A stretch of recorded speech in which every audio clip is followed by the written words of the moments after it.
Hello students, welcome back. Hope you have understood what we have learned in the last class. Today let us see dihybrid cross. Dihybrid cross. What is dihybrid? Di means two. That means a cross involving two characters. Monohybrid means a cross involving single character. Here, two characters. What are the characters Mendel selected? He has selected height as well as the flower color. Height as well as flower color. Mendel selected a tall plant producing red flowers and a dwarf plant producing white flowers. Two characters he selected: height of the plant and color of flower. And he has selected a pure breeding tall plant producing red flowers and a pure breeding dwarf plant producing white flowers.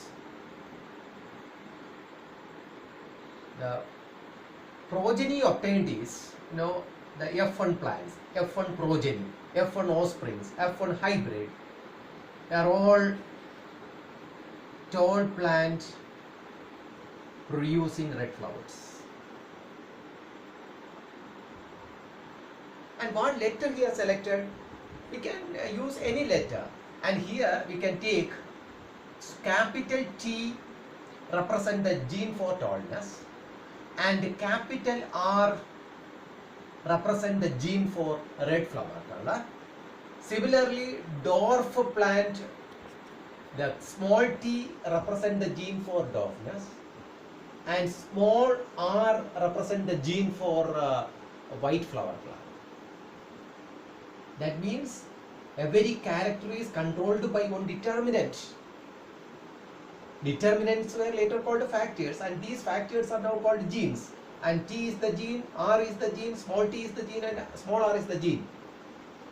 Diploid organism has two determinants for a factor. Hence, capital T, capital T, capital R, small t, small r, small r. So these are pure breeding. That is called homozygous. Homozygous individual produces only one type of gamete, that is capital T and capital R. And here also it produces only one type of gamete, that is small t, small r. These two gametes fuse together to produce the F1 offspring, that is capital T, small t, capital R, small r. That is, all F1 plants were tall plants producing red flowers. And it is a heterozygous one. In the first progeny or F1 generation or first filial generation, അല്ലെങ്കിൽ നമ്മൾ പറയുന്നത് എന്താണ്, ആദ്യത്തെ തലമുറ.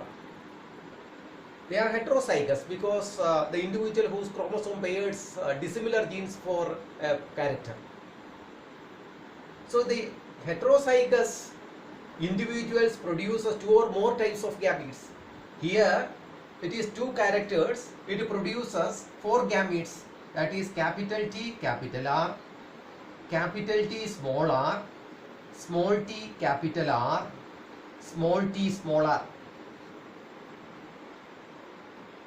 When it is selfed, in the F1 plants were selfed, here also the similar type of plants, capital T, small t, capital R, small r. Here also it produces four types of gametes.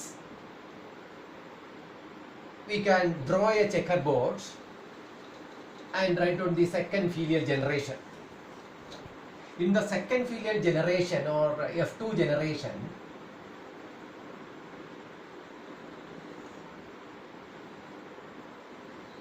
four into 4, that means 16 columns, 16 offsprings are produced.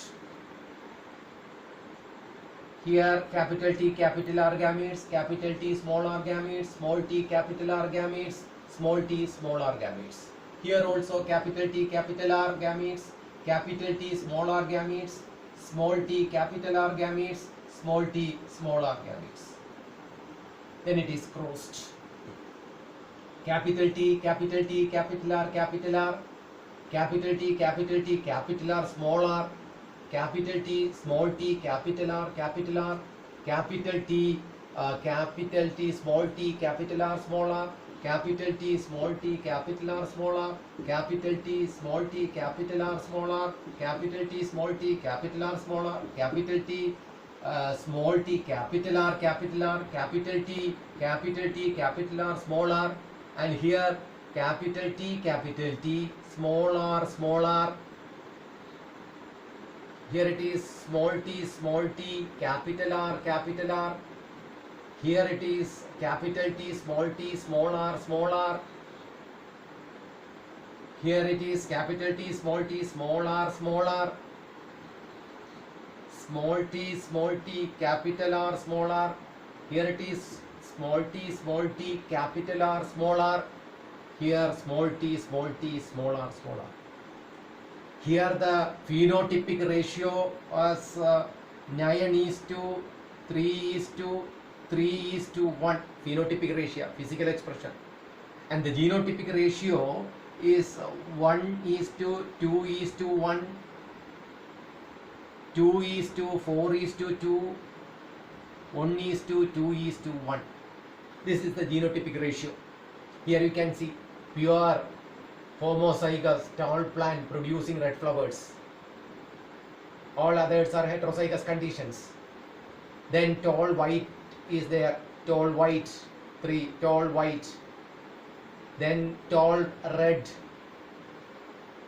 dwarf red 3, dwarf red. These 3 are dwarf red, and only 1 dwarf white. So the dihybrid phenotypic ratio 9:3:3:1, and the genotypic ratio is 1:2:1, 2:4:2, 1:2:1. That is the dihybrid ratio. From this dihybrid cross, Mendel formulated his third law of inheritance. What is the third law of inheritance? Do you understand? Is there any doubt in this? Here 4 types of gametes are produced because it contains 2 characters, tall character and flower color. So it produces 4 into 4, 16 offsprings. Of the 16 offsprings, 9 tall plant producing red flowers, 3 tall plant producing white flowers, 3 dwarf plant producing red flowers, and 1 dwarf plant producing 1 white flowers. This is the phenotypic ratio. After this, he has formulated his third law of inheritance, and this third law of inheritance is called the law of independent assortment. Law of independent assortment. What is independent assortment? This law states that when more than 1 pair of characters are involved in a cross, factor pairs assort independent of each other. That is what is called law of dominance. What is law of dominance? Law of dominance states that when more than 1 pair of characters are involved in a cross, factor pairs assort independent of each other. That much about the dihybrid cross. Then coming to Mendelism. What is Mendelism? Have you heard about Mendelism? Mendelism means it is the contribution of Mendel to genetics.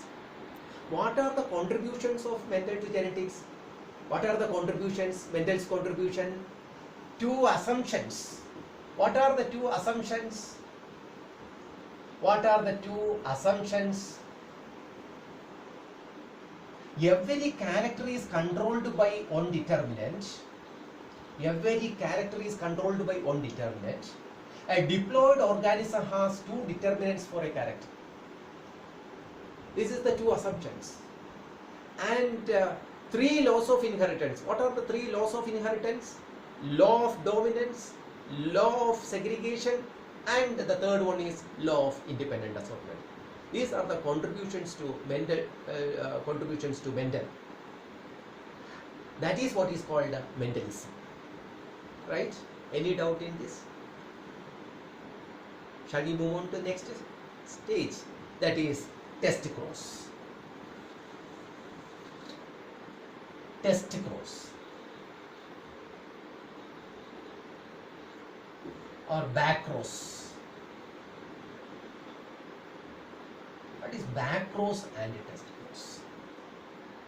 When the F1 hybrid is crossed back to the parents, maybe dominant parents or a recessive parents.